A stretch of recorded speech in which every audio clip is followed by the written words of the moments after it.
Good day and welcome back to another DB Legends video. In this video, I thought it'd be a good time to talk about team building. I'm not the best Legends player, so take that as a full disclaimer. But I thought it'd be a great opportunity to talk about team building and to give a generic guide to team building. Now there's a lot of advanced things you can facilitate into team building, but I want to try and cover a little bit of what you should be looking for when you build a team.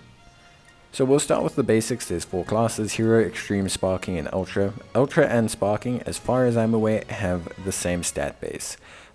Extreme and Hero have lower stat base than Sparking units, but sometimes an Extreme can still be pretty good kit-wise. It just means you probably need a bit more copies of them to make them useful.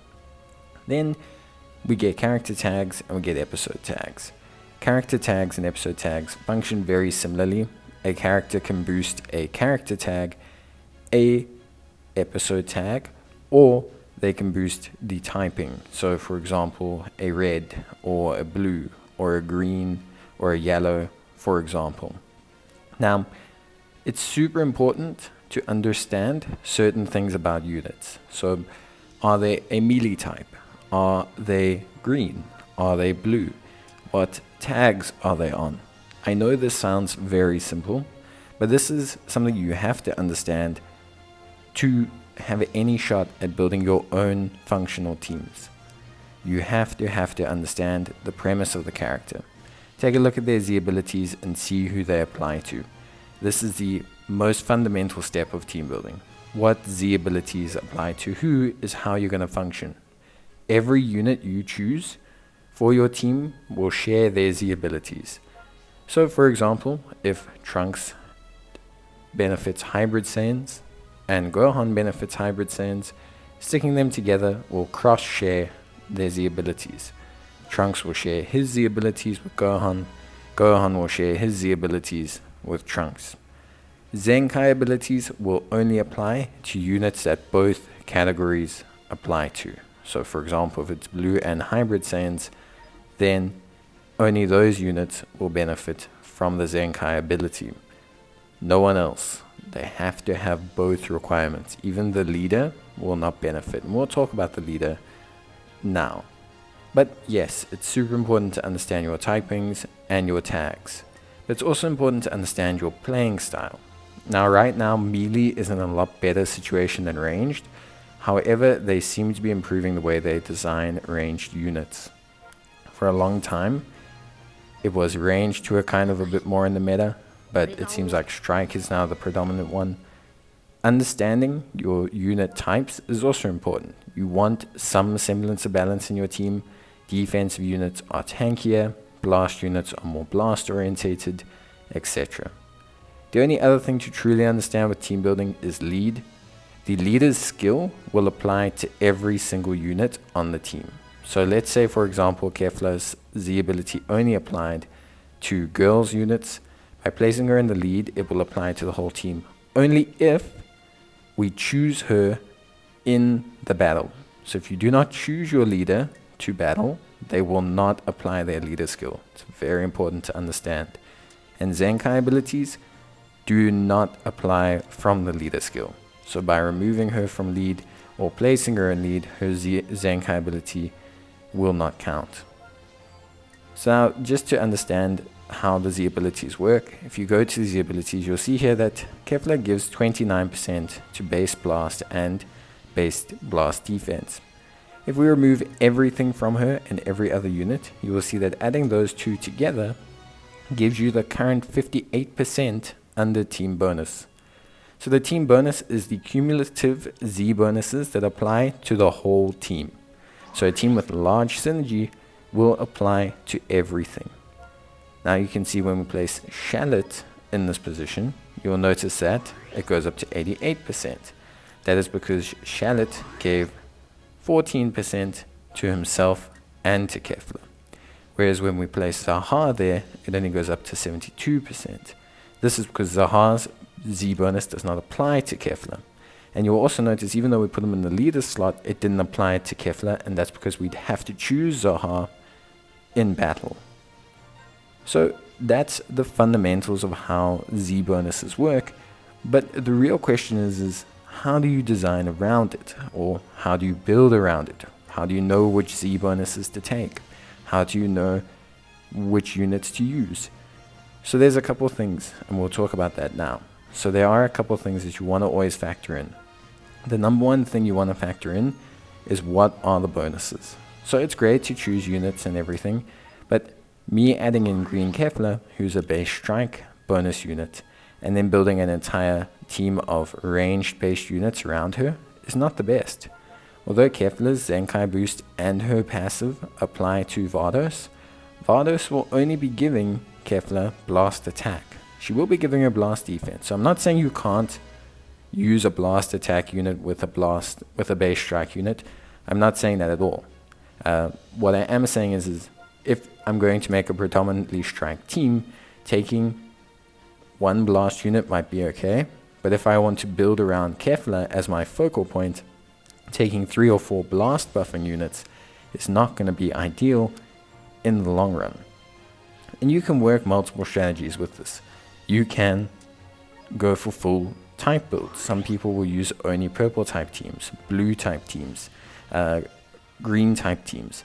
Some people will use only girls based teams. Some people will mix up their leads. This is where things can get a bit complicated. We're going to talk about a couple strategies that you can use, but when you're building your team, as you can see me doing here, it's super important to understand that you want a mixture of units. So yes, what I would say is pick a predominant playstyle. If you're going for ranged, which I wouldn't suggest unless you have some of the newer units, if you're going for ranged though, or you're going for melee, try and focus on having mainly melee units. Let's say 3 of them, and especially units with melee based buffs. The importance of buffs kind of sits like this. You want health. Health percentage is very powerful in PvP. Gives you the ability to survive attacks, survive moves. It's a very potent ability. Critical hit is also very high up on the list, but it's very rare and not easy to find. Then the next one is going to be whichever your predominant playstyle is. If you're running a blast team, make sure you take blast attack. If you're running a melee team, make sure you take strike attack. And then finally the defenses. You can make the defenses even if you want. However, just a word to the wise, we are currently in a strike meta. So having predominantly strike defense is okay. But melee defense is now on the rise due to the fact that the Universe Reps team is very strong on the blast side. So, like I said, obviously you can see there's a lot of facets to kind of cover when building a team.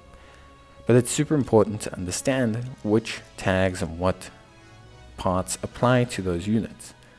You're not going to be able to build a functional team if you don't have the right mix of units. So always consider bringing support units, consider bringing defense units. You need someone that's tanky. Another thing you have to consider when building your team, beyond just the abilities, is the actual units themselves. Their main abilities, their unique abilities. Do they have cover change? Do they not have cover change? Do they have a way to reduce the enemy's Dragon Balls? All of these are utility-based things, and you need to just think about their overall synergy into other units. For example, Android 21 Blue isn't a great unit herself, but when you sub her out, she will increase the damage and increase the debuffs on the opposition, as well as seal up one of their cards. If you switch Android 21 Blue out for Android 21 Red, you can set Android 21 Red up to do huge damage to the opposition. This is a functional team build. Although in theory Android 21 Blue herself is maybe not the best character, you can do this type of switch. But let's talk about team types, because like I said, you can see a whole bunch of different team builds, but what is really functional? Well, we'll talk about one type. This type is a bit gimmicky and depends on really the strength of your Zenkais and your units. But effectively, this is called the mono type team. And this works when you have a couple really strong Zenkais in one typing. So for example, you'll often see mono purple or mono blue Saiyan teams. And that's because they have 4 or 5 really strong multiple Zenkais in that category, their team bonus ends up being over 4,000, sometimes even 5,000, and the units themselves are very strong. And so you run this kind of like mono type lineup. The big issue with mono type lineups is obviously, as you can imagine, being countered by the opposite type. So a person having a pretty strong team that also he has the ability to swap in 2 purple units, for example, that's going to cause your green team some issues. This can be circumvented when you have units that nullify attribute effects.